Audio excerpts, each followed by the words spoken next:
dealing with change is largely about mindset. 84% of the Fortune 500 in the last 40 years have gone out of business. So you're never too big to fail. You should just fail bigger. The Jonathan MacDonald, award-winning, best-selling author, absolutely all of that sort of stuff. What we're going to look at today is change. We're going to look at transformation. If we don't have a purpose and an objective in place, it's hard to know what you're transforming toward. Every time I chat with him, I feel like I've got so much more to learn. I mean, Einstein said that if he had 60 minutes to answer the hardest question in the world, he would spend 55 minutes defining the question, and then 5 minutes solving it. And that's my point of that transformation.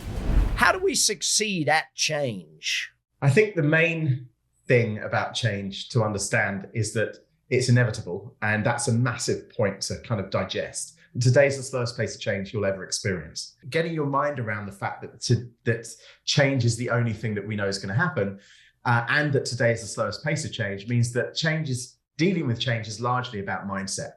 And sure, it's handy to have a bank full of cash. It's handy to have a product market fit. It's handy to have 1 million customers. It's handy to have all those things. But the truth is, you can have all of that stuff. I mean, there are many, many companies that have had all of that stuff and still lost. 84% of the Fortune 500 in the last 40 years have gone out of business. So, you're never too big to fail. You should just fail bigger. It's like, the only thing that we know is that today isn't a predictor of the future. So you may as well assume, and I my wife says that I'm realistically pessimistic. My view is that, it's pretty much a guarantee that stuff's going to go south. What is the key success factors in changing our thinking?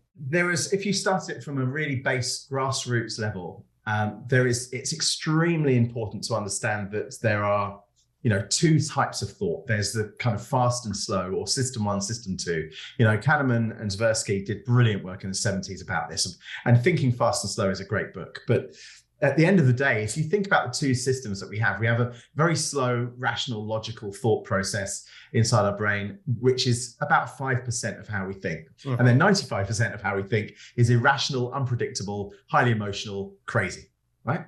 So, and people will be listening to this going, no, I'm very much more 50-50. And it's like, well, that's an emotional response to what I've just said. So we are actually irrational, unpredictable people. And what we tend to be as well is thinking in ways that are pretty much the same pattern as the day before. So we think about 80 to 90,000 thoughts per day, and about 80% of those thoughts the same as the day before. Mm-hmm. So we're living in a holding pattern of bias. And that bias is the emotional part, where we actually prefer things that we know we like, or we eat things that we know make us comfortable. And all of this stuff is complete fiction, but it makes us feel more secure and more comfortable.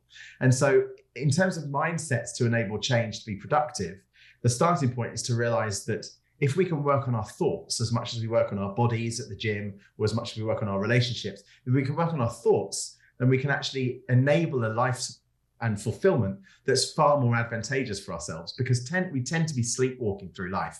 And that's why the rise of advanced thought exists, because it's like, hey, this is a muscle. Your thought muscle is the most important muscle. Bear in mind, it controls your reality. What you actually believe in and what you do in your life comes from how you think. And as the saying goes, you've got to watch your thoughts, because they become your behaviors, and behaviors become your destiny. So that we have to think about how we're thinking much more. And that's why I had to write The Rise of Advanced Thought. The reason I self-published it is because the publishers were absolutely disinterested. They said, Powered by Change just needs a sequel about businesses. And I said, but businesses are full of people. I need a book about people. That's what businesses are. Businesses are people. And they were like, no, it has to be about business. And I said, well, I'm going to write a book about people. And they were like, well, you have to go on your own. So I self-published it and sold 70 times as many copies on my own. How do we succeed at transformation? If we don't have a purpose and an objective in place, it's hard to know what you're transforming toward. So it's like kind of setting a satellite navigation system without a destination. So I think it's extremely important to actually work out where it is that we want to get to, and stop the negative concern about not having the roadmap in place yet. That's fine. Let's park the fact that we don't actually have the roadmap, but let's work out what the destination should feel like, or look like, or sense. And that's the starting point. And when I see transformation programs that haven't worked, my first exclusive question throughout my whole 33 years in business, it's the same question I've always asked, which is, where were you trying to get to? What was the actual destination? 90% of the time when transformation doesn't work, they've gone, well, we never really kind of worked that out. And I'm like, how would you have imagined that the satellite navigation system would have got you to where? Because you don't actually know where it is. So I would say, Einstein said that if he had 60 minutes to answer the hardest question in the world, he would spend 55 minutes defining the question and then 5 minutes solving it. And that's my point about transformation. You've consulted with some of the biggest companies in the world. What's the difference between a company that, does good and a company that does amazing? What do you see as a difference in those? Well, there's been some brilliant research on this. Cotter and Heskett did some great research. HBR have done some brilliant research, and everyone's research turns out the same. The outcome is always the same. In good to great, and all the other pieces of work that have been done, the answer is the answer. Has been for the last 100 years of commercial enterprise. The answer between a good company and a great company all boils down to a sense of purpose that people inside the business believe in. Yeah. How do we leapfrog someone from level A to level Z type thing? I think the first thing to do is to uncover what the barriers are, because mostly they're mental barriers, and those barriers tend to be bias barriers. And out of the biases, there's one that supersedes all else.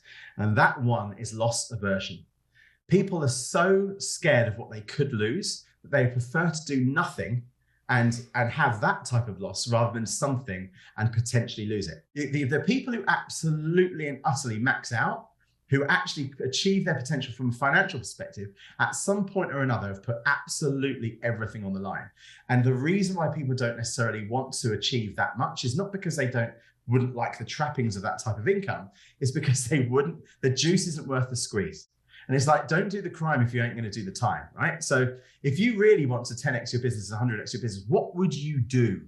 What would you put on the line for it? And if the answer is everything, because I believe so much in what we're doing, I'll put the whole damn lot on the line, the chances are you'll probably win. And if you don't win, you're going to learn so much that the next time you probably will win. Yeah. And that's the Big Success podcast for today. Hopefully you took a lot of notes, learned a whole bunch. And if you need to, go re-listen to it. We dropped a lot of information right there today. Big success is what it's all about. And by the way, if you haven't subscribed, hit that subscribe button so you're here with us every single week on the Big Success podcast. I'm Brad Sugars. That's BS. Big Success is what we're shooting for. Check the show notes for all the links. Make sure you follow through. Keep learning. Keep coming back. Oh, and by the way, share this with any of your friends who you know are up for success. I'll see you next week on the Big Success podcast. You've been listening to the Big Success Podcast with the #1 business coach in the world, Brad Sugars. To learn more about how to achieve business and personal success, as well as how to level up or listen to past episodes, visit www.bradsugars.com.